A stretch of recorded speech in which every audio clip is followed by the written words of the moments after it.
This episode is sponsored by Panacea Financial, a nationwide digital bank built for doctors, by doctors, to give you the service you deserve from your bank. Learn about their $1,000 giveaway at panaceafinancial.com/curb. Panacea Financial is a division of Primis, member FDIC.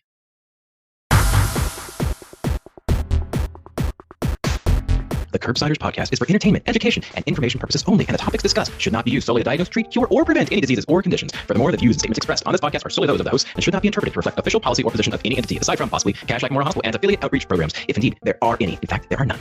Pretty much, we aren't responsible if you screw up. You should always do your own homework and let us know when we're wrong.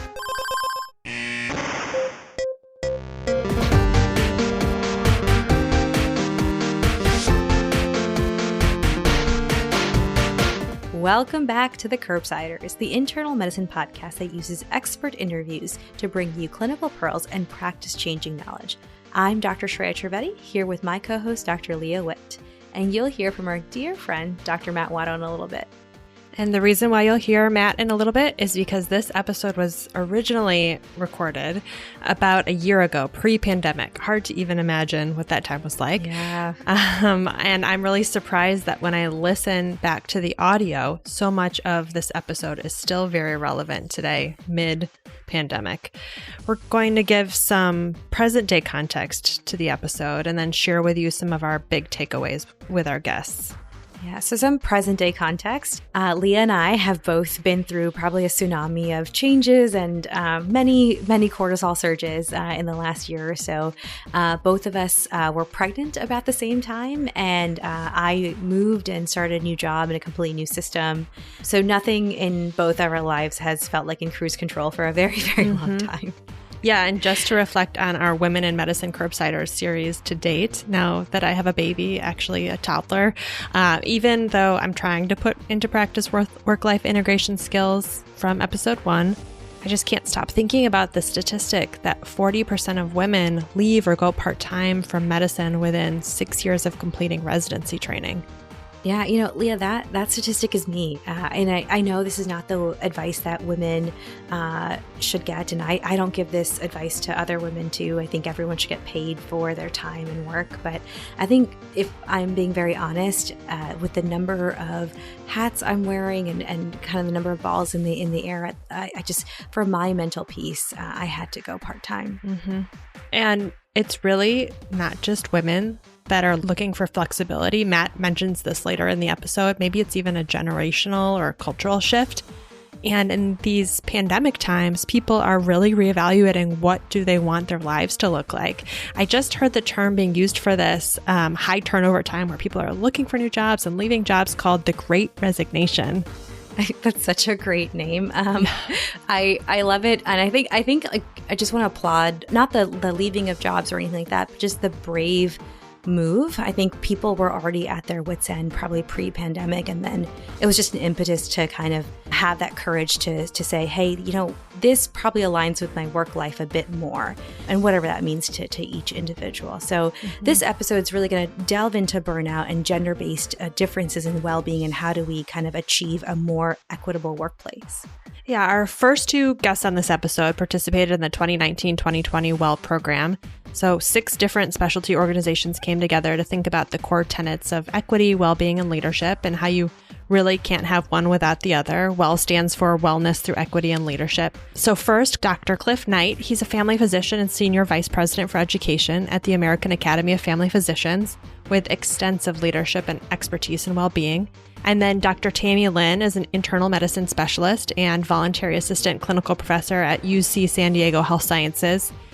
She actually started a podcast called The DEI Shift, which is it's spelled DEI, so diversity, equity, and inclusion within the medical field. And our third guest is the awesome equity warrior, Dr. Kim Templeton. She's a professor of orthopedic surgery at the University of Kansas Medical Center, and her research focuses on women physicians and the inclusion of sex and gender-based medicine in medical education. All right, let's get into it.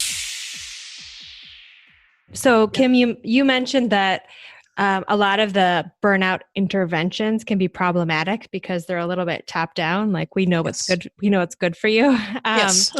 I also wonder, about your thoughts about the word burnout itself, and if you think that's problematic. I think that's a great question. I think it's problematic from a variety of reasons. I think, first of all, people are burned out on hearing the word burnout. I think that they've heard it so much now that they almost start turning off when that conversation happens, which is unfortunate because this is a critical issue that we need to be addressing. I think the other issues with burnout is that it sounds as though it is a very narrowly focused issue as opposed to the one that is so multifaceted. There are so many contributors to burnout. There are gender-based differences. There are probably, although we don't know for sure, but race-based differences. There are so many levels of things that impact burnout that are not encapsulated just with the word burnout. And then I guess my last issue with the word burnout is that it makes it personal. It makes it sound as though it's the physician's or the healthcare professional's fault that they're burned out. It doesn't reflect the fact that this is a systems-based issue. And as long as people think that this is a personal issue, it's a personal failing, the more they're going to put blame on physicians and other healthcare professionals for being burned out, and the more then they're going to target prevention and intervention efforts like yoga and mindfulness training and resiliency training. And it's not as though those are bad. Those can help you deal with the stress that comes from burnout, but they don't fix the underlying root causes of burnout. For me, it's really hard, when I'm feeling, if I say burned out, if I'll say, I don't know if that's the right word. It's normal in our language. Yes. Even though the word has problems, we use it, and I think it's okay. Right, exactly. Yeah. But I think to myself, I'm really lucky. I worked so hard to get to this point. I think a lot of us feel that way. We are in a job that we worked really hard to get to. We think about the step one tests we had to take, and get to residency and things like that.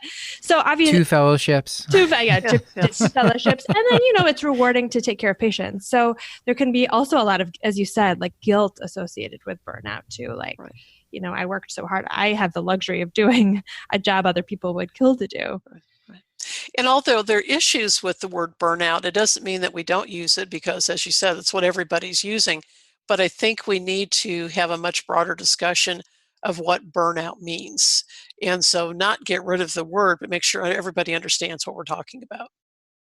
And I think my biggest concern with burnout is we get focused on burnout rather than focusing on what we really want to accomplish, and that is making sure that people have a real deep sense of satisfaction, connection with their purpose, and just the term joy is used sometimes. That might be a little squishy for some people, but I don't think that we should ever feel guilty about wanting physicians to feel a real sense of enjoyment, of satisfaction, of gratification for all of the time and effort that they've invested in becoming a physician and serving others. So that's where I worry about burnout, is that we get sort of distracted on burnout, and I worry that if we get people just better than burnout, they're just okay. Yes. And that's not where we want to stop. We want really for people to feel a sense of growth and a sense of true satisfaction and gratification in what they're doing. Now, I agree. As we talk about physician well-being or physician wellness, in my mind, that's more than just the fact that you're not burned out. But as you said, it's sort of the next step. How are you gratified in your career? Are you physically and emotionally well? And it's a much broader perspective than just that you're not burned out. Yeah, good point. So I guess Tammy and Clif, you've been thinking a lot about wellness over the last several months. Could you define for us, before we get into our case, what does wellness mean? What does that look like? So I think wellness, it's different for everybody. Everybody's going to have a different definition, but I sort of think of it as a state of being where it follows along a spectrum. And on the right side, you have a state where you're have high productivity, you have high functioning relationships, you feel, as Kim and Clif were saying, you feel fulfillment, joy, you feel like your environment supports you to do the best work possible, and you feel like you're able to achieve the things that you want to achieve. And on the left side, it's the opposite of that, where you may feel like you can't cope, or things are falling apart. I think part and parcel with that, also think about wellness as, do you have also a set of healthy coping mechanisms, and do you have a support network where if you do start to move towards the left side of the spectrum, those things can be buffers along with other things to help move you back into a healthy and functional and joyous place. Hey audience, let me remind you about our sponsor today, Grammarly Premium. This is a product that I love because it saves me time and it makes me more confident in the work that I'm doing as an editor of a show that's putting out a lot of content. We have weekly show notes, emails, lots of correspondence going out, and we want it to look good and sound good. And with Grammarly Premium, we get clarity suggestions when our writing is not as clear as we'd want it to be. They help us simplify our words. As Paul's talked about, brevity is not a strong suit of his, but with Grammarly, they help us with that. And with me, I've told you, I don't understand punctuation, and Grammarly has me covered there. They also make vocabulary suggestions for your writing to make it sound good. Make sure you're not using the same words over and over again. And Grammarly Premium is going to follow you wherever you go, whether it's your internet browser, your email, or Microsoft Office. So it is really going to make you look good on all the platforms where you live and work. So what are you waiting for? Cut down on your editing time and write more confidently with Grammarly Premium. Get 20% off Grammarly Premium by signing up at Grammarly.com/curb. That's 20% off at Grammarly, GRAMMARLY.com/curb. Well, Shreya, we're going to revisit Dr. Beth Blackwell's struggle with balance and wellness. Do you want to bring us to the case? This is a true story from the many divisions of Kashlak Hospital. Many stories have been combined, so it's a little bit of a long case, but I think it'll resonate. How dare you? How dare you drag Kashlak's name through the mud? Nothing like this happens at Kashlak, but go on and read the case. It's a fake case, audience. Kashlak is a magical place. Dr. Blackwell, she is junior faculty, and she has a good friend who's a full-time primary care doctor. And, she loves academic medicine, teaching her residents. But oftentimes, more than not, she feels like she's spending every day rushing home from one job to another job and taking care of 2 children. And then on top of that, she's constantly being told that her productivity isn't enough and she's not billing enough. And actually was recently told that she is now going to be overbooked patients to meet productivity requirements. On her admin time, she's often volunteering to teach residents and medical students, as well as mentor them on various projects. And particularly those projects have become time consuming, and she feels like she needs some protected time. She asks for it. She's told and looked straight into her eyes and says, "Associate professors get made on nights and weekends. We don't give out time like that to mentor people, to teach." And she kind of feels overlooked because she has a lot of colleagues that do get protected time and do much less than her. And she speaks to her division chief about how kind of overwhelmed she's been feeling lately. And she's told, hey, why don't you consider going part-time if you're having this much trouble balancing? Unfortunately, she can't afford to go part-time because she's still paying off student loans and she has 2 kids in daycare. So I'm just going to pause there, and I'd love to get our experts' thoughts on Dr. Blackwell's friend. Well, this sounds like a very common scenario, unfortunately, for women in medicine. Women not only have their day job, but then do at least 70% of the work at home, plus are usually responsible for childcare, especially if normal childcare options fall through. And so you're trying to work both jobs, but unfortunately, healthcare systems don't always recognize that and don't provide the flexibility for women to be able to take care of their roles outside of work. There are gendered expectations of what women's roles are. And until we change those expectations, women are still going to be responsible for work at home.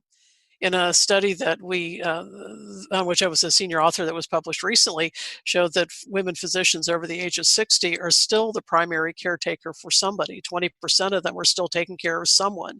So it's not just an issue for younger women physicians, but it's a lifelong issue with women physicians. And women frequently feel that no matter where they are, they're in the wrong place. And that was something that we found in one of our focus groups. One of the women said that her greatest stress was when she was at work, she thought she should be at home, and when she was at home, she thought she should be at work, and that doesn't help. The other issue too, as you mentioned, she's teaching. Women faculty are frequently the ones who are given teaching responsibilities, but they need that for promotion. But unfortunately, evaluations and things of women typically aren't as good as they are for men, the evaluations from students, so that can negatively impact their promotion. And in terms of needing to produce more RVUs, to see more patients, to produce more widgets, that unfortunately is also an issue that impacts women. Women tend to be somewhat better communicators. We are frequently referred patients who are much more complex. They need more time. But then on the other hand, we're then asked to see more patients. So there becomes an issue when we're expected to take care of the hard patients that need more time and yet see more patients. And you can't do both. And so that's where where the flexibility in the system needs to come in to, again, ask physicians, ask the people that are going to abide by the policies that are developed at an institution, what they need and what is needed to make their lives easier in practice, accommodating for what they need to do outside of work. When Kim was talking there, the thought crossed my mind about the current generation of learners. I'm sort of at the older end of this millennial generation, and then there's a lot of the millennial generation I'm working with now, and they have the reputation for wanting a lot more flexibility than physicians have had in the past. So I was just wondering, Kim, have you noticed that in the people that you're working with? Yeah, that's a great question. Yes, I have. I think that younger generations, always makes me feel old when I say that, younger generations are looking for more flexibility. And I think part of it is because they see the more senior physicians and they see how burned out people are. And I think they think, I don't want that. I want to have something else in my life. I've had all these other activities that I've done in my life. I have had a multitude of interests. Why am I being forced to give that up for my profession?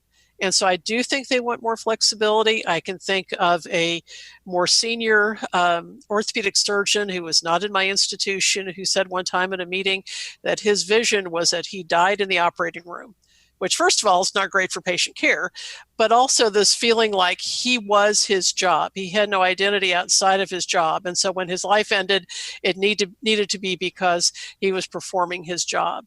I think it's that level of almost maniacal dedication to your work and the sole focus on work that is making older generations burn out. And again, I think the younger generations are saying, this is not what I bought into when I went into medicine, and this is not the life that I want.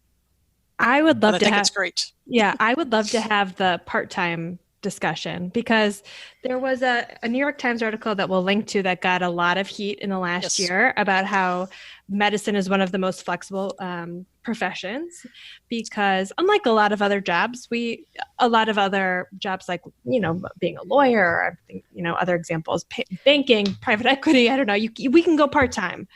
Is that a good thing? Is there a lot of nuance that we need to talk about? What are your thoughts on the part-time question?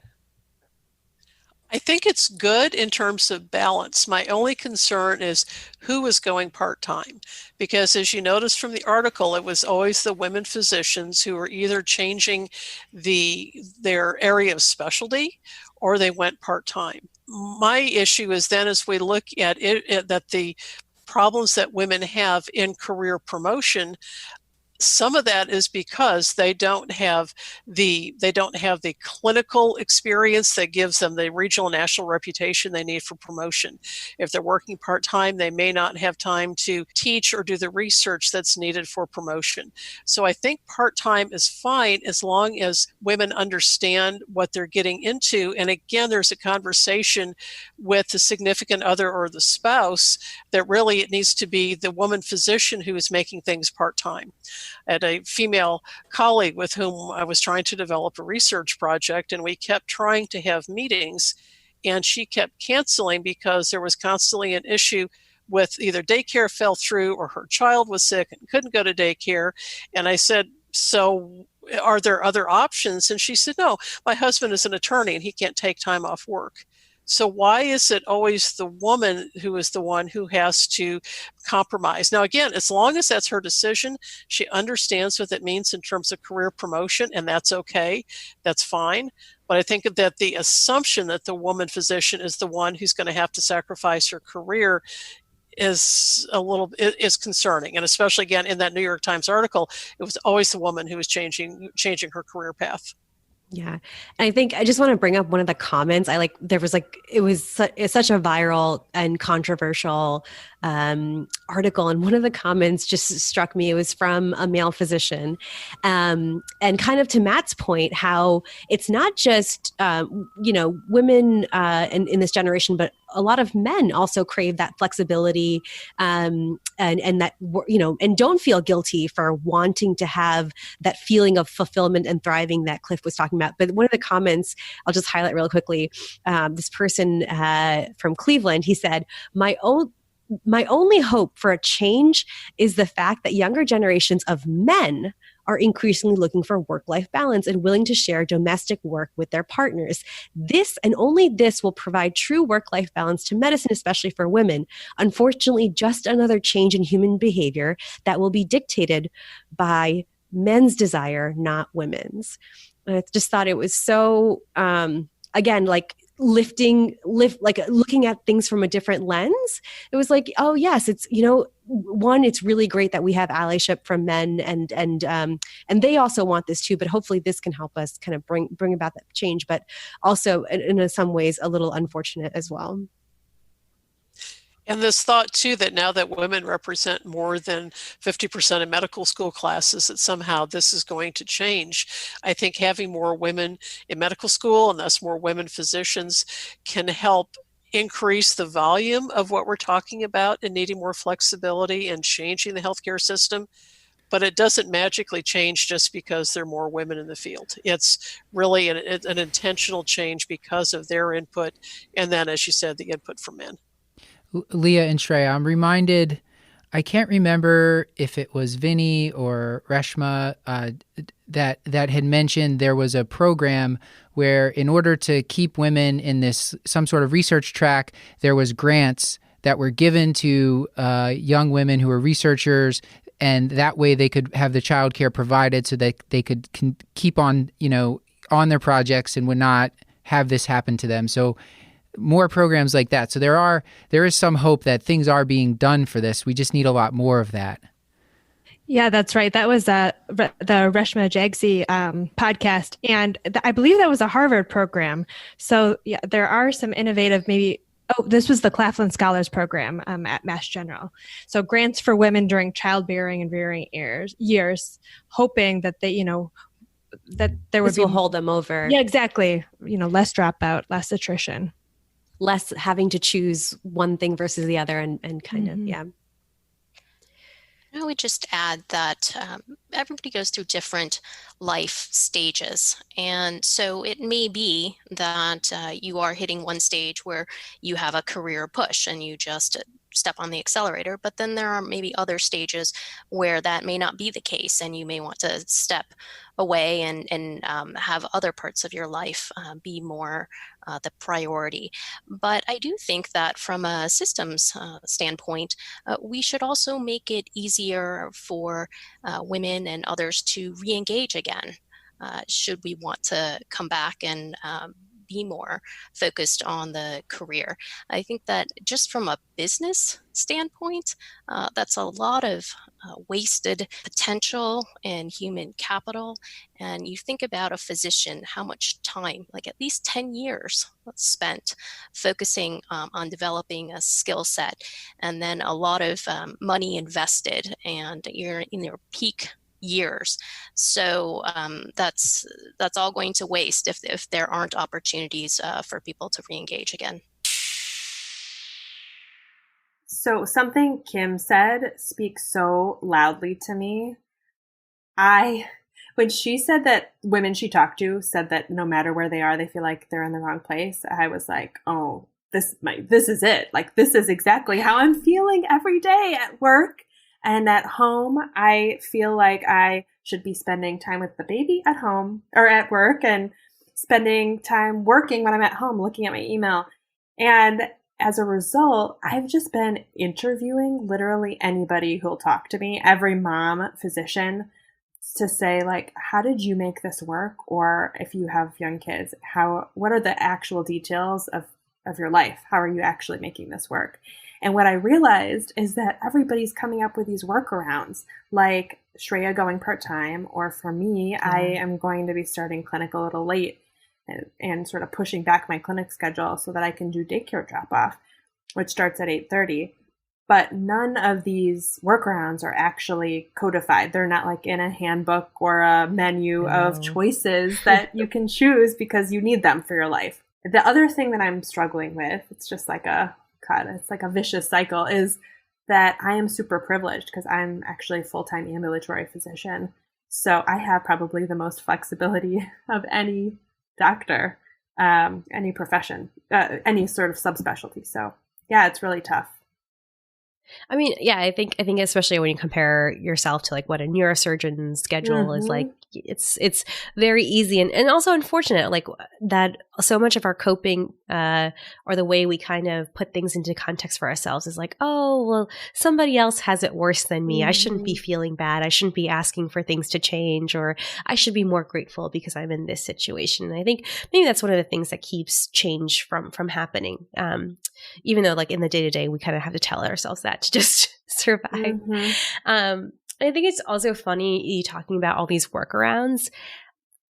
It makes me just think about the context that we're in. So much of medicine is just a bunch of workarounds glued together. And so it's just ironic kind of how we are also figuring out workarounds for ourselves too. And I think it's worth giving ourselves some headspace to think about then, how are these workarounds impacting each of us differently? Totally. Hey, Curbsiders. We're sponsored today by the American College of Physicians.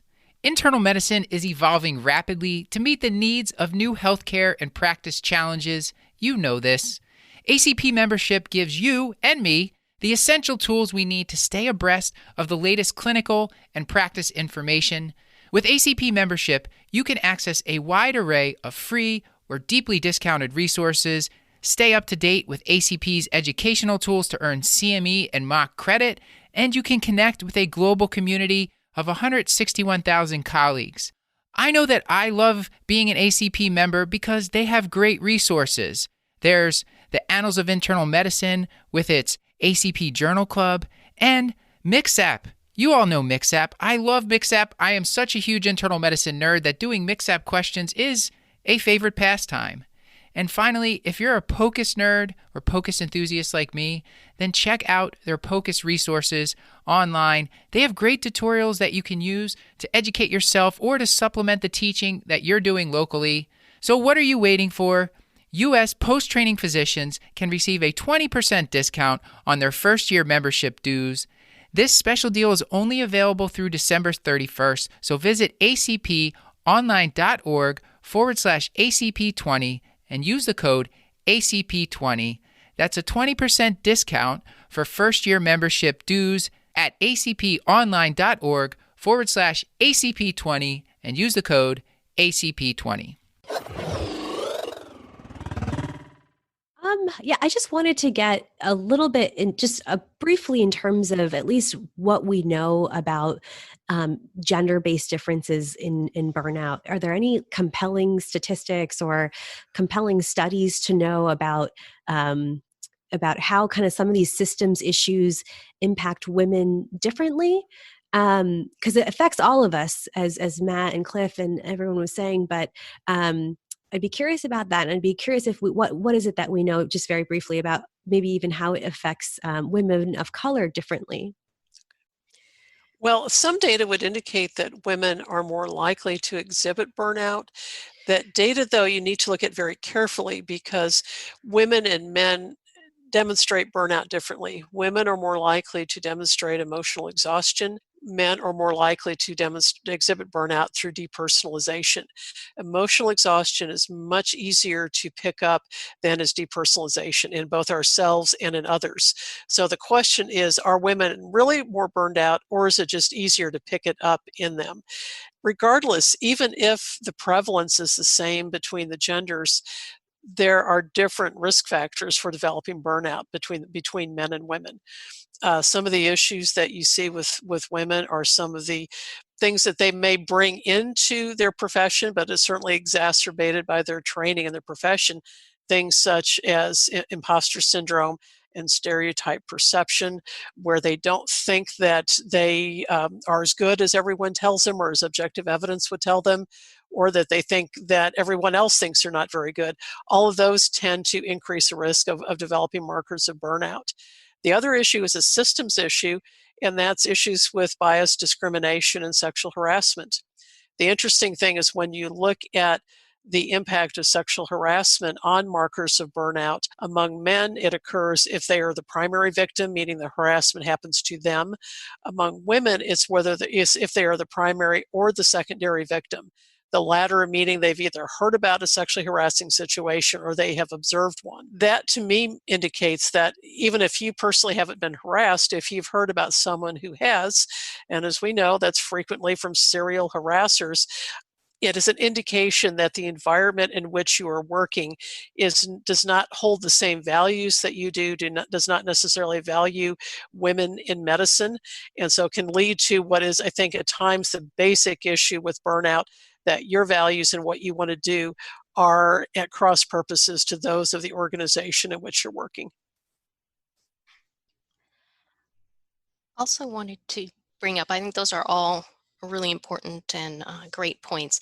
And then also just wanted to bring up the tie between the electronic health record and the differences between men and women. There was a recent study that came out of UCSF Health a couple of months ago, and they found that on a per work relative value unit basis, women spent more time in the EHR after hours, on clinic days, on non-clinic days, basically just more time. And they spent more time handling messages in their inbox. They spent more time doing clinical review. They had longer notes. They had more patient contacts that were returned within 24 hours. And they had fewer visits closed on the same day. And so I think in this day and age, we know that EHR is a contributor to burnout. And I think it's important to note that there are differences, perhaps, in the way men and women use the EHR and interact with the EHR. And so that needs some more research and to be looked at closer, and then to have some strategies to address those differences. I agree. And I think this concept of pajama time, where you're finishing up your records at home, is not necessarily good for a physician's mental health. At some point, you have to be able to unplug. There was an older study than the one you just cited that looked specifically at women in rural practice. And the reason they looked at these women is that in a rural community, you're essentially never off the clock, because even when you stop seeing patients in the office, you may go to the grocery store and there they are again.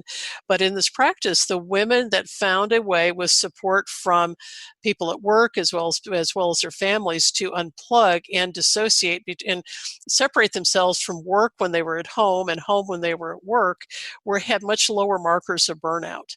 And so it's utilizing electronic health records as we need them, but also have a time when you're not at work and you've got to be able to unplug and do everything else it is that you want to do in your life. I wonder if you think those are teachable skills. And you mentioned at the beginning how we address burnout, we need to sort of figure out what the problems are and then go after those. So do you think that's a teachable skill? I think it's a teachable skill. The question is, will that get support from leadership in healthcare organizations? So we can teach people to unplug, but if your responsibilities are mandating that you don't ever unplug, then no matter how well you know how to do it, if you're not permitted to do it, then it's not going to have any impact. Amen to that. And then on top of it, healthcare systems value, I think, Leah, your friend who's a lawyer said this the best, they value insecure overachievers. So as long as there's plenty of insecure overachievers around, the people who then don't have the bandwidth to overachieve are the ones that are going to get weeded out. Yeah, totally. I think those medical record alerts that I'm deficient are like custom made for my insecure overachiever side. Yeah. So, okay, like next up, we need to talk about some solutions. I'd like to talk for a second about allyship, which is part of why we're so glad that Matt and Clif are here. But to me, this seems like one of the main takeaways and calls to action is developing allyship. Clearly, Matt and Clif and all of the other male allies that we have can be helpful in this arena. But how do we build allyship? I think about this a lot in some amazing women in medicine groups that I'm a part of, including this Curbsiders group. But if we're only talking to each other, we're not going to make a lot of changes. So what do you recommend for that? Well, from my perspective, I think it's framing this at the root goal that we have, and that is to provide the highest quality, safest care with access, and really try and achieve the greatest health outcomes for individuals and communities. And we can't do that unless the entire healthcare workforce is at their peak performance. And so, it to some degree, you have to sort of dissociate it from gender and say, what are we trying to accomplish together? And we need everybody to be at their best. And so, let's find ways to improve the cultural aspects, the system aspects that are really putting a significant portion of the physician workforce at a disadvantage by not achieving that. And so, that's what I like to focus on again, is what we're trying to achieve, not so much what the problem is, I guess, but what we're trying to achieve. So I think that's a really important aspect of that. Yeah, I would agree, and I think the other issue that is somewhat parallel to that is access to care. We already have a physician shortage. If we don't address the issues that both male and female physicians are having, they're going to leave medicine. We already have an issue with attrition in medicine, and we're not going to make it up by increasing the number of medical students who are currently in school. We have got to work with the physicians who are already in practice to figure out what issues they're facing and how do we address those so we keep them in practice, we keep them happy and healthy and providing high quality care. One of the comments that was made in the papers that you all had sent out was that we need to stop just complaining and physicians need to be developing solutions, because we've been part of how this has happened. We've got to this situation is by letting other people take control and make the decisions. And you have maybe non-physicians making decisions for physicians and not really being able to put themselves in our shoes as frontline, physicians. So when you were in the WELL program, did you talk about what kind of leadership changes might be necessary to get this moving forward in a positive way? I think an important aspect of this is that physicians do need to be leaders in this effort. And I think every physician is a leader. They're a leader, whether they think they are or want to be or not. when they're providing care, other folks on the team are going to look to physicians as role models and as leaders.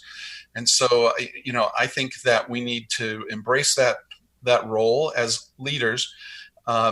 If we are looking for the insurance companies, the politicians, legislators, regulators to really address the issues that are the root causes in all this, we're not going to make significant improvements. But if physicians take the lead, and if physicians are coalition builders, and I think the group that's left out the most in this are patient and family advocates, because this really boils down again to the quality of care, patient safety, and wait a sec. Is that the dog? Delivery guy is here, must be or girl. Sorry. Let's wait a second. I can mute it, or no, you can pick up unless you think the dog's gonna keep going. Yeah. I think we need to really focus on developing a coalition to address this. And an important part of that coalition, I think, that gets overlooked are patient and family advocates, because again, this boils down to high quality care, safe care, access to care.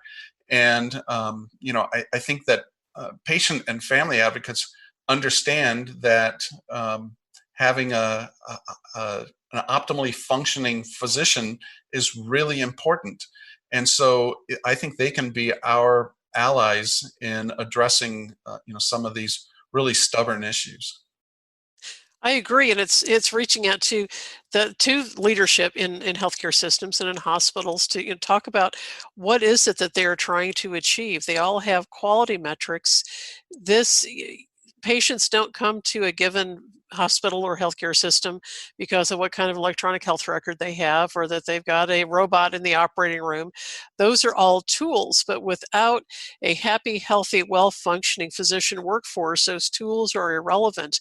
And so it's reinforcing to leadership that if their goal is to increase access to care and provide safe and quality patient care, then they need to be focusing on burnout. And again, physicians are leaders in this, in raising awareness, but also have to be providing input then into what tools and what changes need to be made to then address burnout. We can't just raise the issue among leadership and then rely on them to come up with solutions that may or may not be effective. We have to be part of the decision-making process to let them know what will or will not work. I love this conversation, but I think I'm going to push you guys a little bit, because I am going to be bold and say diffusion of responsibility is something that I am always very aware of. And I feel like when we're yes, physicians need to take charge, right? But then who is responsible? Because then we're nobody takes responsibility. You're yes, everybody needs to be responsible and everyone needs to advocate. And yes, well, that's lovely to say in an ideal world, and wish we all had the time and resources. Actually, what's good thing that is happening is around the country, there's all these wellness officers popping up. And I think, yes, that's good step in the right direction. I unfortunately often feel from talking to some of them, they don't have a lot of the resources to really enact a lot of things. I feel like a lot of them still, with the budgets and things they have, are left to doing mindful training and resiliency days and things like that, which is, again, is helpful for some people. But again, I think if we're talking about real system level things, who takes responsibility for making the change? And I have a slightly strong opinion, but I would love to hear your guys' thoughts on, in our institutions, in our hospitals, who should be tasked with this responsibility? Because I think unless someone is tasked with it and held to it, it's just going to be something that people tweet about and not maybe. I mean, I believe in Twitter a lot, actually. The change that can come from Twitter, but who takes responsibility, or who should? Well, my opinion is that it does need to be physicians. We can't adopt a victim mentality. We can't be bystanders. We've got to point out the issues in the system. We have to point out the cultural issues, the practice inefficiencies, the system regulations that don't make sense. But then what I worry is about is that in our training in medicine as medical students and as residents, we don't get a good basis in health system science, in improvement science, or in influential leadership. And because you've got to, if your approach is you're just going to complain and not offer solutions or be willing to try and be part of the work to make improvements, then you get tuned out. And so, but I don't think that in general physicians have gotten that foundation of those sort of changed leadership tools and techniques like we need to be able to utilize to make those changes. There's so many people that are also operating in like a culture of fear, right? They're like, well, if I start to talk about this, will they see me as someone who's, not grateful, or, that maybe I could lose my job if I'm trying to do all this stuff. Or more subtle, perhaps you won't get put up for an opportunity because you're speaking out against some of the issues. Or you're leading by example and you're trying to leave on time to pick up your kids, and people in subtle ways think that you don't have time for something else. Awesome. So with that, would love to hear some takeaways, some call to actions, leave people inspired. I guess my comment again would be that burnout is not a personal failing. This is a systemic issue. It's an issue where there is a difference between the needs and values of the physician and the institution in which they're working. But when we're designing solutions, they need to be flexible, understanding that everyone needs something different, especially based on gender. And so if you are going to adopt some new policies or new programs within your institution, first of all, ask your physicians to make sure things are going to work, but understand that there are things that are different for women, that gendered expectations are career long. They don't end when your children start school. And so expand from any sort of maternity leave to actually like career long family leave. Look at mentoring programs for women. We know women have a much harder time finding mentors, whether male or female, but if they have a mentor, they're less likely to get burned out, whether it's because they feel they have support, maybe they're less lonely because they have someone to talk to, or maybe it's because the mentor can pick up burnout earlier. It is developing system or a cultural change within the institution so that women physicians are respected, their work is respected, and we get rid of the issues with bias, discrimination, and harassment that have such a significant impact on burnout. So there are a lot of things that we can do, a lot of concrete actions that we can take, but it's going to take all of us working together to make sure that these are going to be effective. All right. So to close out, Lee, I think it might be good to just reflect a little bit on how COVID showed us just how nimble we can be, all the way from people like overnight creating new hospital unit structures to new working models of people working from home. I hope we can really harness that momentum to create some disruptive changes, whether it's different work models that work for people in different situations. But I think with all that, though, even though COVID showed us how nimble we can be, I actually worry that people who are in positions to make change might just be too burnt out to think about, okay, maybe next academic year, how can we reallocate money, or what could childcare benefits look like with HR, and kind of have those thoughtful discussions about change. Yeah, me too, Shreya. Rashma Jagsi, one of my all-time favorite podcast guests on the Curbsiders, wrote a piece about harnessing disruptive change from the pandemic to benefit women in medicine and hopefully lead to more equity. I think we need to codify some of these workarounds. And personally, I think this is like a 4-alarm fire for healthcare. Women make up over 50% of medical school graduates. And if almost half of us have to go part-time or leave medicine in order to make our lives function on a day-to-day basis, this is just clearly not a women's issue. This is an issue for all of us. Absolutely. Yeah. I hope I hope 10 years from now, when we are recording a Women in Medicine episode, things will be better, and we will kind of continue to use this momentum to have some honest conversations and think about some changes. Me too. Yeah, absolutely. And with that, this has been another episode of the Curbsiders Women in Medicine edition, bringing you a little knowledge food for that brain hole. This was a very tasty one. We are emerging from new baby haze, as we had talked about, so we really want your feedback. What do you guys want to hear next? We know the majority of this episode has focused on motherhood and medicine. That's just where our headspaces are at right now, where we're seeing inequity the most, but we'd love to hear from you guys what the next discussion should be about. As always, you can get our show notes at thecurbsiders.com/podcast. Sign up for our mailing list at thecurbsiders.com/knowledge food to get the weekly show notes in your inbox. And we're committed to bringing you high-value, practice-changing knowledge. And to do that, we really need your feedback. So please subscribe, rate, and review the show on Apple Podcasts, or contact us at thecurbsiders@gmail.com.